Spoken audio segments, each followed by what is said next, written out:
تعالوا مع بعض نشوف احنا عملنا الدقة دي ازاي الجميلة اللي طعمها خطير، ريحتها روعة روعة روعة كده. هتعجبكم بجد لو جربتوا طريقتنا، مش هتندموا خالص. تعالوا يلا بينا نشوف احنا عملناها ازاي والطريقة ازاي.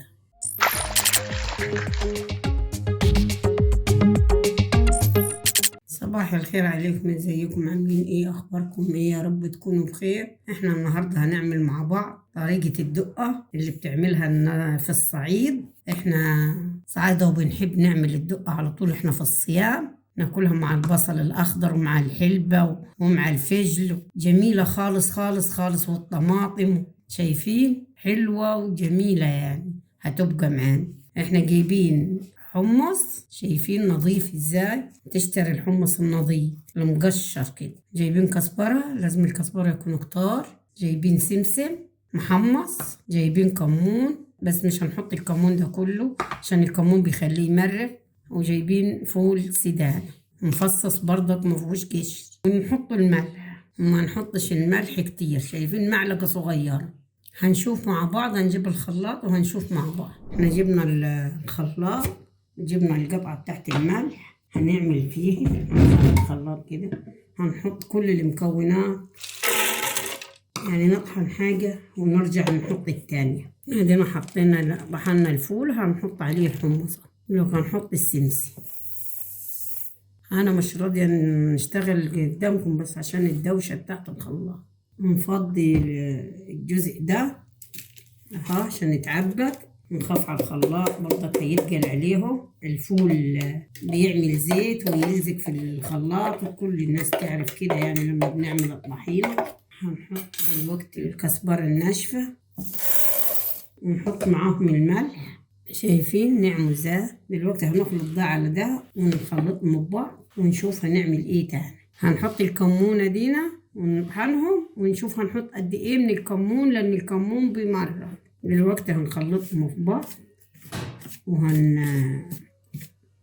بس احنا ما حطيناش شطة. دلوقتي هنخلطهم ونحط معانا حبة فلفل اسود صغيرين خالص، مش هنحط لهم شطة خالص لان الشطة تبقى حراقة جامد.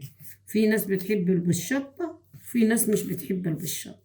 انا عندي الاولاد مش عايزينه بالشطة خالص.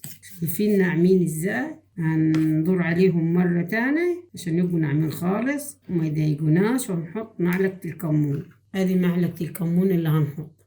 ما تحطيش اكتر من كده لان بيمرر، الكمون بيمرر. احنا علشان الكمون يديه ريحة حلوة ويخلي ايه، يفتح النفس انت وتاكل. في ناس ما تحبش الكمون كتير لان الكمون بيمرر كده، بيمرر الحاجة. والشطة مش هقدر احطها. في ناس بتحط حبة شطة يعني كده، في ناس بتحط، في ناس مش بتحط. انا من اللي مش بيحطوا الشطة. اللي عايز شطة معانا شطة بودرة ونحطه قدام. هعملهم مرة تانية ونرجع لكم.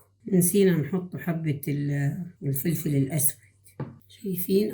فلفل أسود ما تحطش كتير برضك عشان ما يبقاش ايه حراق. رجعنا حطينا حبة صغيرين تاني. بعد كده ايه هنقلبهم مع بعض ونضربهم في الخلاط. شايفين؟ احنا خلصناهم ناعمين خالص، عاملين زي البودرة. شايفين الجمال؟ طعمهم خرافة. تحطيش ملح كتير، وتبع الرغبة الملح ده، يعني انا ما احبش الملح الكتير. ولو عاوزة بالشطة يعني دولة تحطي لهم كده شطة، كدي دول بالظبط شطة بودرة وتخلطيهم فيهم وتضربيهم في المرة التانية. شايفين؟ أنا هحطهم في علبي ونسيبهم ناكل بيهم بالطماطم، بالبصل الأخضر، بالخس، بالجرجير، بالخضرة. يعني أي نوع خضرة هيكون هيعجبك صح، هتاكلي بيه أحسن ما تاكلي طبيخ يعني وتاكلي بقوليات. هيلقيه معاكي حلو خالص خالص وصحي وجميل. ده الكزبرة حلوة جميلة خالص للسكر يعني. هنحطهم في العلبة المحكمة الغل وندسوه، نشيلوهم. كل ما نعوز منهم نجيب وناكل بهذا الوضع كده. هنقعد نحطه بالمعلقة نفضوهم كده وخلاص. شايفين؟ أحلى دقة الصعيد. هنغطوهم بالغطا بتاعهم كده ونشيلوه كده اهو بهذا الوضع كده. ايه رأيكم في الدقة الجميلة دي. نستاهل لايك ولا ما نستاهلش اللايك؟ يا ريت يا جماعة اللي يعجبوا الفيديو يعمل لنا لايك وشير واشتراك، ونشوفكم على خير بإذن الله.